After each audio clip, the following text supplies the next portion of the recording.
খুলনা পল্টনের সাব্বির টাওয়ারের আগুন 4 ঘন্টার চেষ্টায় নিয়ন্ত্রণে, ভবনে ছিল না অগ্নি নির্বাপন ব্যবস্থা।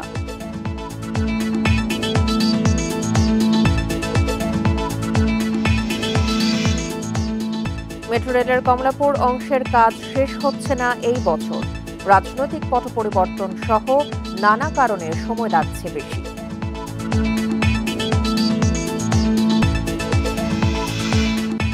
দেশে সবচেয়ে বেশি বিক্রি গ্যাস্ট্রিকের ওষুধের, নিয়মিত সেবনে ক্যান্সার সহ নানা ঝুঁকি দেখছেন বিশেষজ্ঞরা। বান্ডেল থাকলে প্রতি সেনমানিতে টাকা বাঁচবে। বিকাশ সেনমানি বান্ডেল কিনে জিতুন প্রতি লেনদেনে। জাতীয় ঐকমত্য কমিশন কারো প্রতিপক্ষ নয় বলে মন্তব্য করেছেন এর সহ সভাপতি ডক্টর আলী রিয়াজ।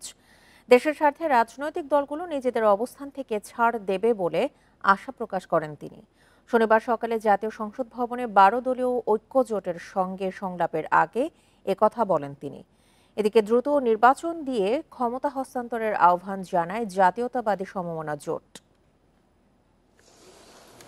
শনিবার সকালে জাতীয় সংসদের এলডি হলে জাতীয় ঐকমত্য কমিশনের বৈঠকে যোগ দেন জাতীয়তাবাদী সমমনা জোটের নেতারা। সংলাপের আগে কমিশনের সহসভাপতি আলী রিয়াজ জানান, 6 মাসের মধ্যে জাতীয় সনদ তৈরি করতে চান তারা। এজন্য রাজনৈতিক দল ও জোটকে যার যার অবস্থান থেকে ছাড় দেওয়ার আহ্বান জানান তিনি। জাতীয় ঐকমত্য কমিশন আপনাদের অবশ্যই প্রতিপক্ষ নয়, অবশ্যই আমরা সকলে মিলেই চেষ্টা করছি, সেই চেষ্টা অব্যাহত থাকবে।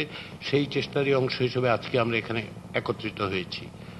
আলোচনা অন্যান্য রাজনৈতিক দলের সঙ্গে হবে এবং তার মধ্য দিয়ে আমরা অগ্রসর হব। আবারও বলি যে আমাদের লক্ষ্য হচ্ছে সুনির্দিষ্ট নির্ধারিত সময়ের মধ্যে একটি জাতীয় সনদ তৈরি করা। পরে জাতীয়তাবাদী সমমনা জোটের সমন্বয়ক ফরিদুজ্জামান ফরহাদ বলেন, আগে জাতীয় নির্বাচন দিতে হবে, নির্বাচিত সরকার স্থানীয় নির্বাচন আয়োজন করবে। এছাড়া একজন টানা 2 বার প্রধানমন্ত্রী হতে পারবে বলে মত দেন তারা। আগে জাতীয় নির্বাচন হতে হবে, স্থানীয় নির্বাচন হবে না। জাতীয় নির্বাচনে হওয়ার পর সেই পার্লামেন্ট স্থানীয় নির্বাচন করবে। আর আমরা আবার একটা প্রস্তাব করেছিল একসাথে জাতীয় নির্বাচন এবং স্থানীয় নির্বাচন করা যায় কিনা। আমরা এটাতেও বলেছি যে ইলেকশন কমিশনই বলেছে বাংলাদেশে একসাথে জাতীয় নির্বাচন এবং স্থানীয় নির্বাচন হওয়া সম্ভব নয়। এই জোট বলছে অনির্বাচিত সরকারের বেশি দিন ক্ষমতায় থাকা ঠিক নয়। কমিশনের 166টি প্রস্তাবের 112টিতে একমত তারা, দ্বিমত 26টিতে এবং 28টিতে আংশিক একমত। Khaled Raihan, independent News, Dhaka. সংস্কারের কথা বলে এই সরকারের দীর্ঘদিন ক্ষমতায় থাকার সুযোগ নেই বলে মন্তব্য করেছেন বিএনপির স্থায়ী কমিটির সদস্য ডক্টর আব্দুল মঈন খান। শনিবার বিকেলে নরসিংদীর পলাশ বাস স্ট্যান্ডে শ্রমিক জনতার সমাবেশে তিনি কথা বলেন। ডক্টর মঈন খান বলেন, দেশে গণতন্ত্র ফিরিয়ে আনতে হবে। এজন্য সুষ্ঠু নিরপেক্ষ নির্বাচনের মাধ্যমে ক্ষমতা জনপ্রতিনিধির হাতে তুলে দিতে হবে। যারা সংস্কারের কথা বলে মিথ্যা অজুহাতে সরকারকে দীর্ঘায়িত করতে চায় তারা কখনো গণতন্ত্রের বন্ধু হতে পারে না। সারা দেশে বিগত সরকারের সময়ে শিল্প খাতে দুর্নীতি লুটপাট হয়েছে উল্লেখ করে তিনি আরও বলেন, আওয়ামী লীগ শিল্প প্রতিষ্ঠানগুলো ধ্বংস করে দিয়েছে। যারা এখন সংস্কারের কথা বলে মিথ্যা অজুহাত দিয়ে এই সরকারকে দীর্ঘায়িত করতে চায় তারা কখনো গণতন্ত্রের বন্ধু হতে পারে না। জুনে 9 ফেব্রুয়ারি থেকে এপ্রিলের মধ্যে নির্বাচন হওয়া উচিত বলে মন্তব্য করেছেন জামায়াতের আমির ডাক্তার শফিকুর রহমান। শনিবার সকালে রাজধানীতে জেলা ও মহানগর পর্যায়ের আমির সম্মেলনে এই মন্তব্য করেন তিনি। এ সময় তিনি মন্তব্য করেন, নারী সংস্কার কমিশনের বেশ কিছু সুপারিশ কুরআন হাদিসের সাথে সাংঘর্ষিক, যা সমাজে বিশৃঙ্খলা তৈরি করবে। দীর্ঘ 14 বছর পর শনিবার মগবাজারে জেলা ও মহানগর আমির সম্মেলনের আয়োজন করে জামাত ইসলামী। উদ্বোধনী বক্তব্যে ফ্যাসিস্ট সরকারের দুর্নীতির শ্বেতপত্র প্রকাশের দাবি জানান দলটির আমির। রাজনৈতিক বক্তব্য দিতে হলে এ সময় নারী সংস্কার কমিশনের সুপারিশের সমালোচনা করেন জামাতের আমির। বলেন, ধর্মকে কেন্দ্র করে জাতিকে বিভক্ত করা যাবে না। পেশি শক্তি এবং কালো টাকার প্রভাব থেকে মুক্ত করার জন্য আমরা বলেছি পিআর সিস্টেমে নির্বাচন হতে হবে, আনুপাতিক প্রতিনিধিত্ব হিসাবেই সেখানে যাবে লোকেরা, ভোট যে যত পার্সেন্ট পাবে সেই হারে সে আসন পাবে। এতে করে কোনো দলকে ছোট এবং বড় বলার কারো সাহস হবে না। আগামী বছরের এপ্রিলের মধ্যে নির্বাচনের দাবি করেন জামাতের আমির। অন্তর্বর্তী সরকারের যেসব উপদেষ্টা রাজনীতি করতে চান তাদের ক্ষমতা ছাড়ার আহ্বান জানান তিনি। বলেন, নির্বাচনকে প্রভাবমুক্ত রাখতে সংসদে আনুপাতিক হারে আসন বরাদ্দ করতে হবে। আমরা মনে করি সরকারের ঘোষিত সময়ের ভিতরে সংস্কার সাধন করে নির্বাচন সম্ভব। এর জন্য দুটি সময়কে আমরা উপযুক্ত মনে করি। একটি হচ্ছে ফেব্রুয়ারি মাস সোজা শুরু হওয়ার আগে, আরেকটি হচ্ছে যদি কোনো কারণে এই সময়ের ভিতরে সংস্কারগুলো এবং বিচারের দৃশ্যমান প্রক্রিয়া জনমনে আস্থা সৃষ্টির পর্যায়ে না আসে, তাহলে ম্যাক্সিমাম এপ্রিল পার হওয়া উচিত নয়। 5 আগস্টের পর কোনো রাজনৈতিক দলের নেতাকর্মীদের নিয়ন্ত্রণে সরকার ব্যর্থ হয়েছে বলে অভিযোগ করেন ডাক্তার শফিকুর রহমান। ইকরামুল কবির, ইন্ডিপেন্ডেন্ট নিউজ, ঢাকা। 4 দফা দাবিতে 23শে মে সারা দেশে বিক্ষোভ কর্মসূচি পালন করবে হেফাজতে ইসলাম। শনিবার রাজধানীর সোহরাওয়ার্দী উদ্যানের মহাসমাবেশ থেকে এই ঘোষণা আসে। এ সময় নারী বিষয়ক সংস্কার কমিশন পুনর্গঠনের দাবি জানান হেফাজত নেতারা। পাশাপাশি হেফাজতের নেতাকর্মীদের বিরুদ্ধে সব মামলা আগামী 2 মাসের মধ্যে প্রত্যাহারে সরকারকে সময় বেঁধে দেন তারা। সকাল 9টার আগেই রাজধানীর সোহরাওয়ার্দী উদ্যানে হেফাজত ইসলামের নেতাকর্মীদের পদচারণা। পূর্ব নির্ধারিত সময় অনুযায়ী সকাল 9টায় শুরু হয় মূল সমাবেশ। সমাবেশে নারী বিষয়ক সংস্কার কমিশনের সমালোচনা করে বক্তারা দাবি করেন, প্রস্তাবনাগুলো সরাসরি ইসলাম বিরোধী। সরকারকে অবশ্যই এই প্রতিবেদন প্রত্যাখ্যান করতে হবে। নারী কমিশনের কোনো প্রস্তাব আপনি পাস করতে পারবেন না। সমাবেশে পাঠ করা হয় ঘোষণাপত্র। এতে শাপলা চত্বরে হত্যাকাণ্ড সহ জুলাই গণহত্যার বিচার, আওয়ামী লীগ নিষিদ্ধ ও করিডোর নিয়ে হেফাজত ইসলামের অবস্থান তুলে ধরা হয়। রাখাইনকে মানবিক করিডোর প্রদানে সরকারের সম্মত হওয়া সম্পূর্ণরূপে আত্মঘাতী সিদ্ধান্ত। অদূরদর্শী সিদ্ধান্ত থেকে সরকারকে অবশ্যই অনতিবিলম্বে ফিরে আসতে হবে। সমাবেশে যোগ দেন আমার দেশ পত্রিকার সম্পাদক ও এনসিপি নেতা। ফ্যাসিবাদের বিরুদ্ধে সোচ্চার থাকার আহ্বান তাদের, অপ্রয়োজনীয় সংস্কার বাদ দেওয়ার আহ্বান তাদের। ডক্টর ইউনূস সরকারের প্রতি আমার একটি প্রশ্ন আছে যে আপনারা কেন অপ্রয়োজনীয় ইস্যু তৈরি করছেন? নারী কমিশন করবার জন্য জুলাই বিপ্লবের তরুণেরা জীবন দেয় নাই। আওয়ামী লীগকে নিষিদ্ধ করতে হবে, কোনো কিন্তু অথবা নেই। আচ্ছা, দেখছি এরকম কিছু নেই, আওয়ামী লীগকে নিষিদ্ধ করতেই হবে। নারী সংস্কার কমিশন ইসলাম বিরোধী দাবি করে হেফাজত নেতা মামুনুল হক বলেন, ধর্মীয় অনুভূতিতে আঘাত দেওয়ার কারণে কমিশনকে বিচারের মুখোমুখি করতে হবে। এ সময় হেফাজত নেতাকর্মীদের মামলা প্রত্যাহারে সরকারকে সময় বেঁধে দেন তিনি। সকল কারাবন্দী মুসলিম নবী প্রেমিকদেরকে অবিলম্বে মুক্তি প্রদান করতে হবে। বাংলার রাজনীতিতে এই ফ্যাসিবাদী শক্তিকে পুনর্বাসিত করবার পায়ে তারা চালায়, তাদের সঙ্গে আমরা লড়াই করব ইনশাআল্লাহ। নারী সংস্কার কমিশন বাতিল, বহুতত্ত্ববাদ বাতিল, মামলা প্রত্যাহার ও মুসলমানদের নির্যাতনের বিরুদ্ধে 23 মে সারা দেশে বিক্ষোভের ডাক দিয়েছে হেফাজতে ইসলাম। বন ইবনে কামাল, ইন্ডিপেন্ডেন্ট নিউজ, ঢাকা। 90% মুসলমানের দেশে কোরআন সুন্নাহ বিরোধী আইন এবং অবিলম্বে নারী বিষয়ক সংস্কার কমিশন প্রতিবেদন বাতিল সহ বেশ কয়েকটি দাবি করেছে হেফাজতে ইসলাম। শনিবার সকালে রাজধানীর সোহরাওয়ার্দী উদ্যানের মহাসমাবেশে যোগ দিয়ে এই দাবি জানান হেফাজতে ইসলামের কর্মীরা। একই সঙ্গে 2013 সালে শাপলা চত্বর এবং ভারতের প্রধানমন্ত্রীর ঢাকা সফর ঘিরে হত্যাকাণ্ডের বিচার দাবি করেন তারা। নারী বিষয়ক সংস্কার কমিশন বাতিল সহ 4 দফা দাবিতে হেফাজত ইসলামের মহাসমাবেশ। সমাবেশে অংশ নিতে আসা নেতাকর্মীদের ভিড়ে সীমিত হয়ে আসে শাহবাগ ও আশপাশ এলাকায় যান চলাচল। দেশের বিভিন্ন প্রান্ত থেকে আসা হেফাজত ইসলামের কর্মীরা জানান, কোরআন সুন্নাহ বিরোধী কোনো আইন দেশে বাস্তবায়ন করতে দেয়া হবে না। অবিলম্বে বাতিল করতে হবে নারী বিষয়ক সংস্কার কমিশনের প্রতিবেদন। এক অংশ পাবে, তার অংশ হলো অর্ধেক পাবে মেয়ে। এটা হলো ইসলামিক দৃষ্টিতে আমাদের কোরআন হাদিসের অনুযায়ী কথা, ঠিক আছে। কিন্তু সরকারের কাছে তারা দাবি জানাচ্ছে যে ছেলেরা যদি এক অংশ পায়, আমরা মেয়েরা এক অংশ পাবো, অর্থাৎ সমান সমান পাবো। আমরা এটা বলতে চাই যে কোরআন হাদিসের ঊর্ধ্বে আমরা যেতে পারি না। পশ্চিমাদের কোনো আদর্শ বাস্তবায়নের চেষ্টা আপনি দেশে করবেন না, আপনি তাদের উপর কোনো ঠেকা নেই। আমরা আপনাকে ক্ষমতায় বসিয়েছি, আবার এদিক সেদিক যদি হয়ে যায় তাহলে সেই সিদ্ধান্ত আমরাই নেব ইনশাআল্লাহ। এছাড়া 2013 সালের 5 মে শাপলা চত্বরে হত্যাকাণ্ড, 2021 সালের মার্চে ভারতের প্রধানমন্ত্রীর ঢাকা সফর ঘিরে হত্যাকাণ্ড এবং 2024 সালের জুলাই আগস্ট হত্যাকাণ্ডের বিচারের দাবিও জানান তারা। ইন্ডিয়া থেকে আমাদের রাষ্ট্রটা সম্পূর্ণ মুক্ত হোক এবং পাশাপাশি ইসলামের পক্ষের কাজগুলো হোক, ইসলামের বিরুদ্ধে যে কাজগুলো ওগুলো প্রত্যাখ্যান হোক। আস্থা বিশ্বাস ছিল সেটাকে এখন বহুত্ববাদের দিকে নিয়ে যাওয়া হচ্ছে। এই সমস্ত কয়েকটি পদক্ষেপের উপরে আজকে আমাদের এই হেফাজত ইসলামের পক্ষ থেকে একটা প্রতিবাদ। বিভিন্ন রাজনৈতিক দলের রাজনৈতিক মামলা প্রত্যাহার হয়েছে, কিন্তু আওয়ামী লীগের আমলে হেফাজতের কর্মীদের বিরুদ্ধে দায়ের করা মামলা এখনো প্রত্যাহার করা হয়নি। সেসব মামলাও বাতিলের দাবি জানান হেফাজত কর্মীরা। আল আমিন হোসেন, ইন্ডিপেন্ডেন্ট নিউজ, ঢাকা।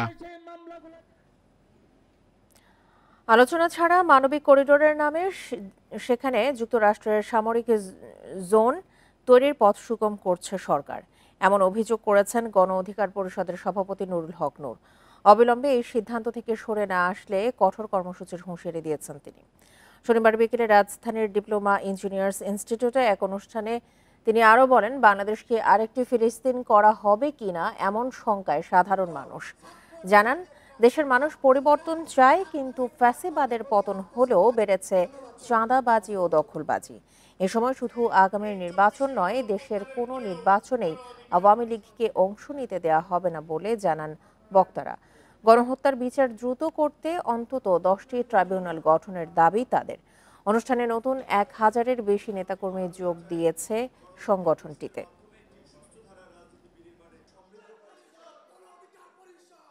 বাংলাদেশের স্বাধীনতা সার্বভৌমত্বকে ঝুঁকিতে ফেলে এই মানবিক করিডোরের নামে ওইখানে আরেকটা সামরিক জোন তৈরি করার, আরেকটা পূর্ব তিমুরের মতো আরেকটা স্টেট তৈরি করার সেই অনেকের মিশনের দিকে বাংলাদেশকে নিয়ে যাওয়া হচ্ছে। এই করিডোর দেওয়ার সিদ্ধান্ত থেকে সরে না আসে আমরা যতটুকু বলিয়ান হয়েছি, এই শক্তি নিয়েই আগামীতে আবার রাজপথে নামা হবে। গণহত্যার বিচার, আওয়ামী লীগকে নিষিদ্ধ করা, দ্বিতীয়ত ঐক্যমতের ভিত্তিতে রাষ্ট্র সংস্কার, এবং তৃতীয়ত প্রধান উপদেষ্টা ঘোষিত যে ডিসেম্বরের কথা বলা হয়েছে সেই ডিসেম্বরের মধ্যে নির্বাচনের ব্যবস্থা করা। রাজধানীর পুরানা পল্টনের সাব্বির টাওয়ারের আগুন প্রায় 4 ঘন্টার চেষ্টায় নিয়ন্ত্রণে এনেছে ফায়ার সার্ভিস। শনিবার রাত 8:30টার দিকে লাগা আগুন ফায়ার সার্ভিসের 7টি ইউনিটের চেষ্টায় নিয়ন্ত্রণে আসে রাত 12:30টার দিকে। আগুনের সূত্রপাতের বিষয়ে এখনও নিশ্চিত হওয়া যায়নি। এই ঘটনায় তদন্ত কমিটি গঠনের কথা জানিয়েছে ফায়ার সার্ভিস। বহুতল ভবনটিতে পর্যাপ্ত অগ্নি নিরাপত্তা ব্যবস্থা ছিল না বলেও জানায় সংস্থাটি। তবে এতে হতাহতের কোনো ঘটনা ঘটেনি। প্রত্যক্ষদর্শী এবং ভবনের ব্যবসায়ীরা জানান, 11 তলা ভবনের বেশিরভাগই ইলেকট্রনিক ডিভাইসের দোকান। ভবনটির ছাদে বাল্ব তৈরির কারখানা ছিল। সেখানে বৈদ্যুতিক শর্ট সার্কিট থেকে আগুন লাগতে পারে বলে প্রাথমিকভাবে ধারণা করা হচ্ছে।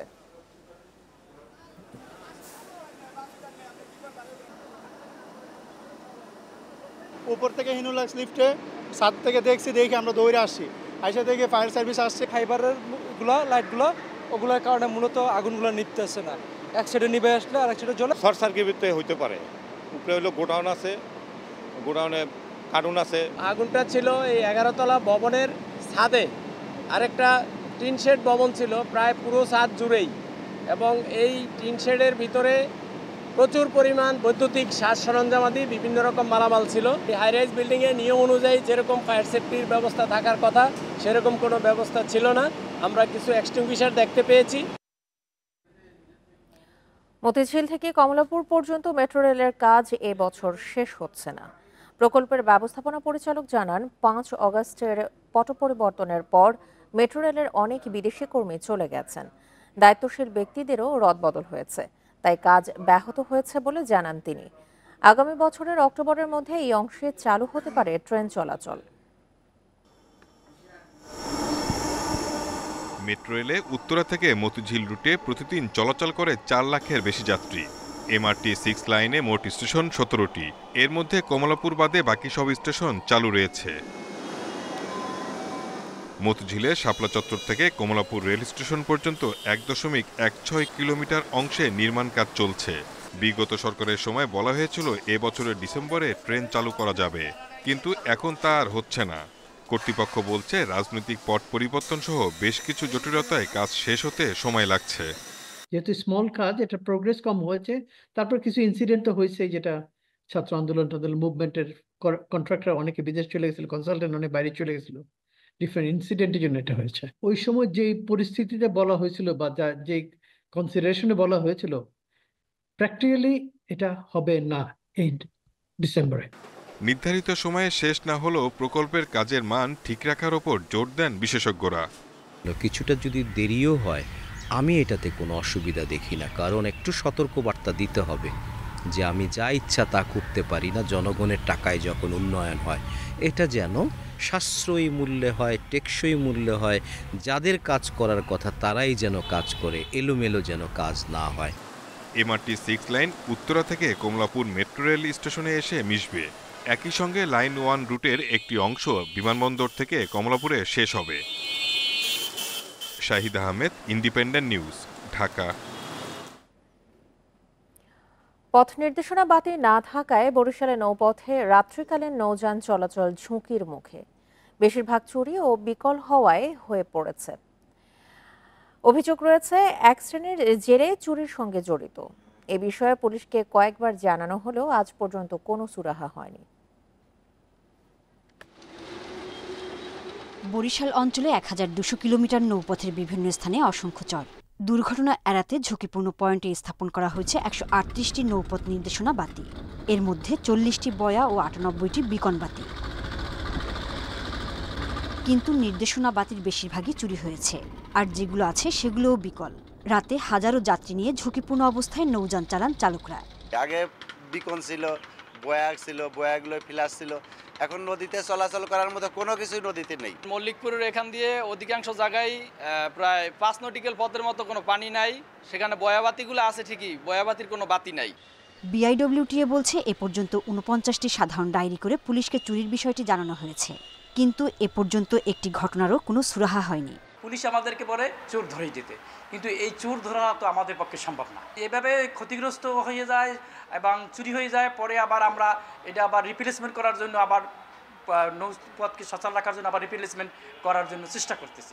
এ ব্যাপারে কঠোর নজরদারির কথা জানিয়েছে পুলিশ। বিশেষ করে সরকারি সম্পত্তি ক্ষতি সাধন করা বা নিয়ে যাওয়ার মতো ঘটনাগুলো ঘটুক, চুরির ঘটনা ঘটুক, আমরা এটার কঠিন আইনি ব্যবস্থা নেব। কোরবানির ঈদ ও বর্ষা আসার আগেই সমস্যার সমাধানের কথা বলছে বন্দর কর্তৃপক্ষ। ঈদুল আজহা এবং বর্ষা মৌসুমকে সামনে রেখে আমরা আরও একটু সচেষ্ট হব এই জিনিসগুলোকে আর একটু রিকভারি করার জন্য, যাতে জেলেদের মাধ্যমে এই ক্ষতিগুলো আমরা আর না হয়।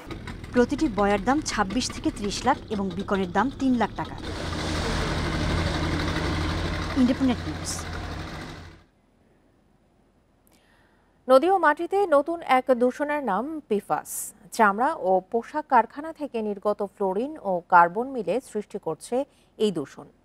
ঢাকা, গাজীপুর, নারায়ণগঞ্জ এলাকায় পিফাসের দূষণ বেশি। দুটি সংস্থার এক যৌথ গবেষণায় এমন তথ্য পাওয়া গেছে। গবেষকরা বলছেন এই দূষণ এখনই বন্ধ না করা গেলে ক্যান্সার, লিভার, থাইরয়েড সহ বড় ধরনের স্বাস্থ্যগত ঝুঁকিতে পড়বে মানুষ। পোশাক কারখানায় আন্তর্জাতিক নানা ব্র্যান্ডের পণ্যে ব্যবহার হয় রাসায়নিক যৌগ পিফাস। বিশেষ করে পানি, তেল ও দাগ প্রতিরোধক বলে এর চাহিদা বেশি। আবার ননস্টিক রান্না সামগ্রী, খাবারের মোড়ক, অগ্নি নির্বাপন ফোমে ব্যবহার হয় অতিমাত্রায় ফ্লোরিন ও কার্বন। এই দুই রাসায়নিক মিলে সৃষ্টি হচ্ছে পিফাস, যা দূষিত করছে নদী, খাল ও মাটি।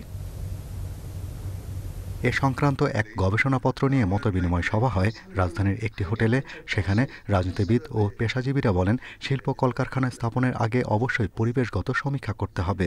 64 জেলার 500 থানার পরিকল্পনা না করেন যে কোথায় আসলে শিল্প করা যাবে, কোথায় কৃষি থাকবে আর কোথায় মানুষ থাকবে, তাহলে বাংলাদেশ আর এই সামনের চ্যালেঞ্জ মোকাবেলা করতে পারবে না। সভায় বিএনপির চেয়ারপারসনের উপদেষ্টা জানান, পরিবেশ রক্ষার অঙ্গীকার থাকতে হবে প্রতিটি রাজনৈতিক দলের। আমাদের 31 দফা কর্মসূচি দেওয়া হয়েছে, আপনারা মনে হয় অনেকেই শুনেছেন, জানেন। সেখানে কিন্তু এনভায়রনমেন্টের বিষয়টা অত্যন্ত গুরুত্বপূর্ণভাবে উপস্থাপন করা হয়েছে। গুড গভর্নেন্স থাকে, আমাদের সরকার যদি সদিচ্ছা পোষণ করে এবং তারা যদি এইভাবে কার্যকরী ব্যবস্থা নেয়, আমাদের মানুষ কিন্তু অ্যাকসেপ্ট করে নেয়। সমাজ কল্যাণ উপদেষ্টা জানান, আর্সেনিকের মতো ভয়াবহ এই দূষণ কিন্তু শিল্প কলকারখানার জন্য পরিবেশ বান্ধব কর্মকৌশল গঠন হলেও তা বাস্তবায়ন হয় না। We are immune to crisis. আমরা এটা আর অনুভব করতে পারি না।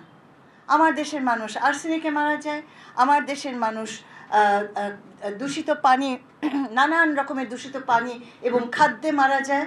আমরা তো সারাক্ষণ ওটার ভিতরেই বাস করছি, কোটি কোটি টাকা খরচ করি, অথচ আমরা ঠিক কাজটা ঠিক সময় করি না। পিফাস আমদানি বন্ধ ও এর বিকল্প রাসায়নিক ব্যবহার নিশ্চিতের দাবি জানান আলোচকেরা। Shahriar Anirban, Independent News, Dhaka. দেশে সবচেয়ে বেশি বিক্রি হয় গ্যাস্ট্রিকের ওষুধ, যা মোট বিক্রির 35%। পেটের সমস্যা সারাতেই বছরে রোগীদের ব্যয় 1000 কোটি টাকার বেশি। চিকিৎসকেরা বলছেন, নিয়মিত গ্যাস্ট্রিকের ওষুধ খেলে শারীরিক নানা সমস্যার পাশাপাশি ক্যান্সারও হতে পারে।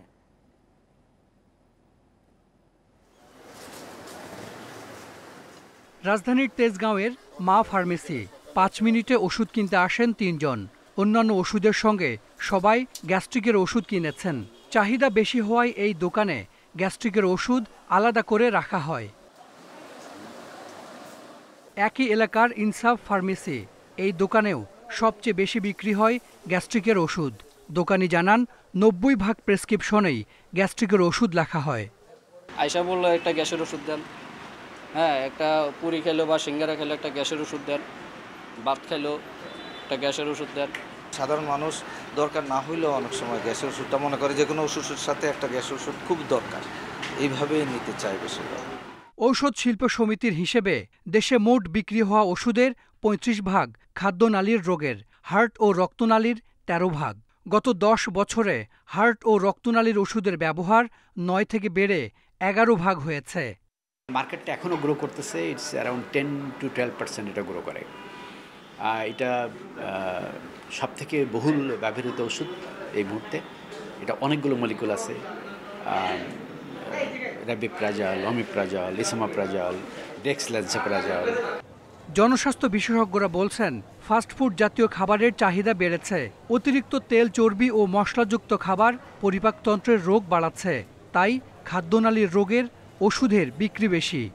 পাকস্থলীর ক্যান্সারের মতো ভয়াবহ রোগ, অন্যদিকে কিডনি ফেইলিউর বা কিডনির অকার্যকারিতার মতো ভয়াবহ রোগও কিন্তু হয়ে যায়। আমরা দেখি যারা দীর্ঘদিন গ্যাস্ট্রিকের ওষুধটি খায়, হঠাৎ পড়ে গেলে তাদের কোমরের হাড় ফেটে যায় বা ভেঙে যায়। এটিও কিন্তু পরোক্ষভাবে এই ওষুধের জন্য। এ কারণেই আমরা বলবো, চিকিৎসকের যেমন প্রেসক্রিপশন লেখার সময় বিজ্ঞানসম্মত হওয়া দরকার, তেমনি রোগীও কিন্তু বিজ্ঞানসম্মতভাবেই ওষুধটি গ্রহণ করবে। 200-র বেশি কোম্পানি বছরে 30,000 কোটি টাকার মতো ওষুধ বিক্রি করে। দেশের চাহিদা মিটিয়ে 150টির বেশি দেশে রপ্তানি হয় বাংলাদেশের ওষুধ। Hasan Misbah, independent News, Dhaka. কৃষিতে ভর্তুকি অব্যাহত রাখতে চায় সরকার। প্রয়োজনে দাতা সংস্থা IMF এর শর্ত না মেনে এই খাতে সুবিধা দেওয়া হবে বলে জানান প্রধান উপদেষ্টার বিশেষ সহকারী আনিসুজ্জামান চৌধুরী। শনিবার রাজধানীতে কৃষি বাজেট নিয়ে এক সেমিনারে কথা জানান তিনি। বলেন, ভবিষ্যতে ভর্তুকির অর্থ গবেষণায় কাজে লাগাতে চায় সরকার। দেশের অর্থনীতির একটি গুরুত্বপূর্ণ খাত কৃষি। খাদ্য নিরাপত্তা নিশ্চিতে একমাত্র অবলম্বন এই খাতটি। বর্তমানে দেশের জিডিপিতে যার অবদান প্রায় 12%। বাংলাদেশ কৃষি অর্থনীতিবিদ সমিতি বলছে, আগামী অর্থবছরের বাজেটে কৃষিতে বরাদ্দ হতে পারে 40,692 কোটি টাকা, যা আগের অর্থবছরে ছিল 38,259 কোটি টাকা। কৃষি অর্থনীতিবিদ সমিতির সেমিনারে বক্তারা বলেন, কৃষিপণ্য ও এ খাতের যন্ত্রপাতির দাম কমানো গেলে উপকৃত হবেন কৃষকরা। কিন্তু কৃষি পণ্যের দাম যদি কমে আর তার সাথে কৃষি উপকরণের দাম যদি না কমে, তাহলে কৃষক মরে যাবে। সেই ক্ষেত্রে আমাদেরকে এই কৃষি পণ্যের সার, ডিজেল, বীজ এগুলো পর্যাপ্ত পরিমাণের ভর্তুকি দিতে হবে। অর্থনীতিবিদরা বলছেন, গেল 4 বছরের কৃষিতে 3.2% নেতিবাচক প্রবৃদ্ধি হয়েছে। জানান, যে হারে মূল বাজেট বাড়ছে সে হারে কৃষিতে বাজেট বাড়ছে না। তাই বাজেট প্রণয়নকারীদের এই খাতের জন্য পরিকল্পনা নেয়ার তাগিদ তাদের। যেই হারে মোট বাজেট বাড়ছে সেই হারে কৃষি বাজেট বাড়ছে না। এবং আমরা যদি আজকে খাদ্যে স্বয়ম্ভর হতে চাই এবং আগামী 2030 সালের মধ্যে খাদ্য এবং পুষ্টিতে স্বয়ম্ভর হতে চাই, তাহলে এটাকে রিভার্স করতে হবে। এদিকে কৃষিতে ভর্তুকি অব্যাহত রাখার কথা বলেন প্রধান উপদেষ্টার বিশেষ সহকারী। বলেন, দেশের শিল্পায়নের পাশাপাশি কৃষিতেও গুরুত্ব বাড়াতে হবে। IMF অনেক শর্ত দিচ্ছে সাবসিডি তোলার জন্য, আপনারা জানি খুশি হবেন, আমরা সরকার থেকে সিদ্ধান্ত নিয়েছি প্রয়োজন হলে আমরা IMF থেকে বেরিয়ে আসব।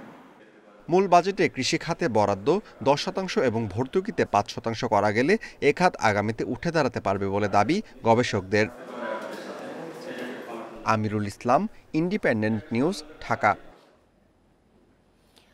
বর্ষা শুরুর আগেই বিভিন্ন জেলায় নদ নদীর বাঁধে ভাঙন দেখা দিয়েছে। আতঙ্কে দিন কাটাচ্ছেন সাতক্ষীরা, শরীয়তপুর ও কুড়িগ্রামের নদী তীরের বাসিন্দারা।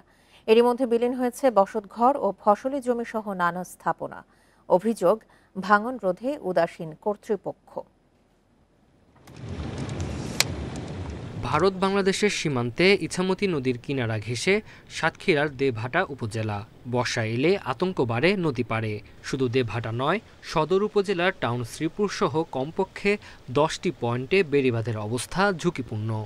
যদি এইভাবে ভাঙতে থাকে, সরকার যদি এটার পদক্ষেপ না নেয়, তাহলে মনে করেন আরো হুমকির মুখে পড়তে হবে আমাদের এই জায়গাটা খুবই ভালো করে একটু মেরামত করে দিক, বা যখন টেকসই করে দিক, মানে যখন বর্ষাকাল আসে আর কি।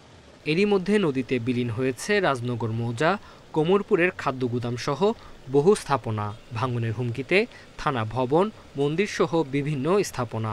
সিসি ব্লক দিয়ে টেকসই বেড়িবাঁধ নির্মাণের দাবি স্থানীয়দের। পানি উন্নয়ন বোর্ডের একটি প্রকল্প প্রস্তাবিত আছে, আমরা আশা করছি শীঘ্রই প্রকল্পটি অনুমোদন হবে। এই প্রকল্পটির আওতায় দেবহাটার কোমরপুর ও ভাটশালা এলাকায় যে নদী ভাঙন রয়েছে, সেসব এলাকায় স্থায়ী যে টেকসই বাঁধ সেগুলো নির্মাণ করা সম্ভব। গেল এক মাসে ধরলার ভাঙনে কুড়িগ্রামের রসুলপুরে ভিটে হারিয়েছে অন্তত 50টি পরিবার। ভাঙনের হুমকিতে মসজিদ, মাদ্রাসা সহ শিক্ষা প্রতিষ্ঠান। একই অবস্থা দুধকুমার পাড়ের যাত্রাপুর ও গঙ্গাধর পাড়ের বেশ কয়েকটি এলাকা। পানি উন্নয়ন বোর্ড ভাঙন প্রতিরোধে ব্যবস্থা নিলেও তা কার্যকর নয় বলছেন স্থানীয়রা। একটি দরপত্র আহ্বান করার অনুমতি যে চিঠি দেওয়া হয়েছে, খুব শীঘ্রই সেটি পাওয়া যাবে এবং আমরা দরপত্র আহ্বানের মাধ্যমে ঠিকাদার নিয়োগ করে দ্রুত কাজ বাস্তবায়ন শুরু করব। এদিকে গেল বছরের নভেম্বরে শরীয়তপুরের জাজিরা প্রান্তের নাওডোবা 0 পয়েন্টে ভেঙে পড়ে 100 মিটার বেড়িবাঁধ। সমীক্ষায় দেখা যায় তলদেশের মাটি সরে যাওয়ায় দেখা দিয়েছে ভাঙন। যদি বর্ষা চলে আসে তাহলে এই জায়গাটুকু ভেঙে নিয়ে যাবে। তো এই জায়গাটুকু যদি ভেঙে নিয়ে জায়গা, তাহলে দেখা যায় হাজার হাজার ফ্যামিলি কোথায় যাব, কি করব। পদ্মা সেতুর পূর্ব পাশে 110 কোটি টাকায় 2 কিলোমিটার বাঁধ নির্মাণ করা হয়, সেটি এখন ঝুঁকিপূর্ণ হয়ে পড়েছে। Tanzil Hasnat, independent news. চট্টগ্রামে কর্ণফুলীর পূর্ব তীর ঘেঁষে শহররক্ষা বাঁধ ও 4 লেন সড়ক নির্মাণ শেষ হলে জলাবদ্ধতা থেকে রক্ষা পাবেন নগরের 5 লাখের বেশি মানুষ। মেরিন ড্রাইভের আওতায় কর্ণফুলীর সেতু দিয়ে কালুরঘাট ব্রিজ পর্যন্ত সড়কের 80% কাজ শেষ হয়েছে।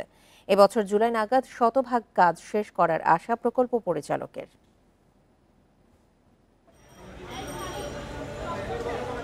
কর্ণফুলী নদীর জোয়ারে দিনে 2 বার হাঁটু পানিতে ডুবে যেত নগরীর বাকলিয়া, বলিরহাট, হামিদচর, চাকতাই, খাতুনগঞ্জ সহ বেশ কিছু এলাকা। বর্ষাকালে জলাবদ্ধতায় নাকাল হতেন অন্তত 5 লাখ মানুষ। মেরিন ড্রাইভের আওতায় শাহ আমানত সেতু থেকে কালুরঘাট ব্রিজ পর্যন্ত 9 কিলোমিটার 4 লেনের সড়ক ও শহর রক্ষা বাঁধ নির্মাণ শুরু হয় 2018 সালের অক্টোবরে। দ্রুত কাজ শেষ করার অপেক্ষায় স্থানীয়রা। পানি উঠতো, পানি উঠার কারণে মানে এখন এই যদি ইটা হয়, মাঠটা মানে ড্রাইভটা শক্ত হয়ে যায়, এই পানিটার ভিতরে যাবে না। লোডে গাড়ে বাজারে মার্কেটে অনেক পানি উঠতো, এখন তো পানি থেকে আমরা বাঁচছি। প্রকল্প নির্মাণে খরচ হচ্ছে 1800 কোটি টাকা। স্থাপন করা হচ্ছে পাম্পসহ 12টি স্লুইস গেটও। এর মাধ্যমে যোগাযোগ ব্যবস্থায় বড় ধরনের পরিবর্তনের আশা কর্তৃপক্ষের। চট্টগ্রামবাসী এটা সুফল পাচ্ছে। চাকতাই খাতুনগঞ্জ এলাকা আগে পানিতে জোয়ারের পানিতে তলিয়ে যেত। বিগত 2 বছর যাবৎ এই প্রজেক্ট ওখানে রেগুলেটর নির্মাণের মাধ্যমে চাকতাই খাতুনগঞ্জ এলাকা জলাবদ্ধতা মুক্ত হয়েছে। ভোগ্যপণ্যের সবচেয়ে বড় পাইকারি বাজার খাতুনগঞ্জ চাকতাইও জলবদ্ধতার কবল থেকে রেহাই পাবে। বাণিজ্যিকভাবে ক্ষতি কমবে স্থানীয়দের। জলবদ্ধতাকেও এটা প্রোটেক্ট করছে এবং একই সাথে রাস্তা যে আউটার রিং রোডের যে পেরিফেরি আউটার রিং রোডের জলবস্থাটাও উন্নয়ন সাধন করেছে এবং এখানে এখন অপার সম্ভাবনা হয়েছে। শতভাগ নির্মাণ কাজ শেষ হলে চট্টগ্রামের পর্যটনে ভূমিকা রাখবে সড়কটি, আশা স্থানীয়দের। এই মেরিন ড্রাইভ সড়ক নির্মাণের ফলে জলবদ্ধতার কবল থেকে মুক্ত হয়েছে চট্টগ্রামের বাকলিয়া, চাকতাই, খাতুনগঞ্জ সহ বিভিন্ন এলাকা এবং মনে করা হচ্ছে এই সড়ক অর্থনীতিতে ব্যাপক অবদান রাখবে। আলমগীর সবুজ, ইন্ডিপেন্ডেন্ট নিউজ, চট্টগ্রাম। খাগড়াছড়িতে বিদেশি আম চাষে ঝুঁকছেন কৃষকেরা। উপযুক্ত আবহাওয়া ও মাটির গুণের কারণে বিদেশি আম চাষে সফল তারা। দেশীয় আমের তুলনায় দামও পাওয়া যাচ্ছে বেশি। তবে আম বিপণনে অতিরিক্ত টোল আদায় বন্ধের দাবি চাষিদের। বিদেশি জাতের আম চাষ সম্প্রসারণে কাজ করছে কৃষি বিভাগ।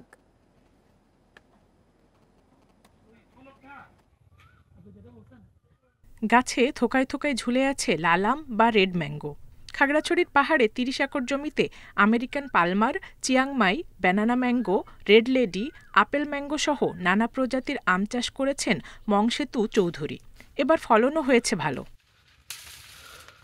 সুস্বাদু আর দাম বেশি হওয়ায় প্রতি বছরই পাহাড়ে বাড়ছে বিদেশি আম চাষির সংখ্যা। বিভিন্ন বাগানে কাজ করে সংসার চলে তাদের।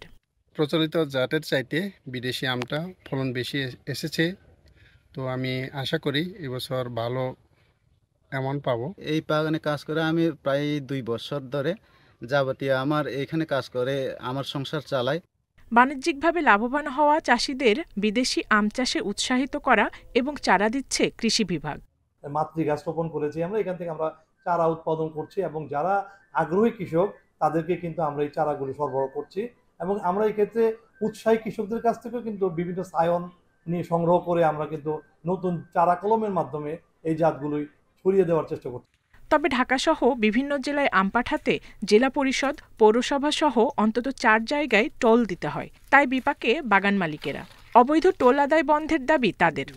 মোটামুটি 4টা পয়েন্টে সরকারি প্রতিষ্ঠানগুলোতে অবৈধভাবে টোল দিতে হতো। অন্যায়ভাবে প্রতি কেজি আমে 2 থেকে 3 টাকা খরচ হতো, যেটা বাংলাদেশে কোথাও হয় নাই। এবার আশা রাখছি বর্তমান সরকারের সময়ে এই টোলটা অনেকটা সহনশীল পর্যায়ে আসবে বলে আমি আশা রাখি। চলতি মৌসুমে জেলায় 3700 হেক্টর জমিতে দেশি বিদেশি আমের চাষ হয়েছে। এর মধ্যে 260 হেক্টর জমিতে বিদেশি জাতের আমের আবাদ হয়েছে। Independent news.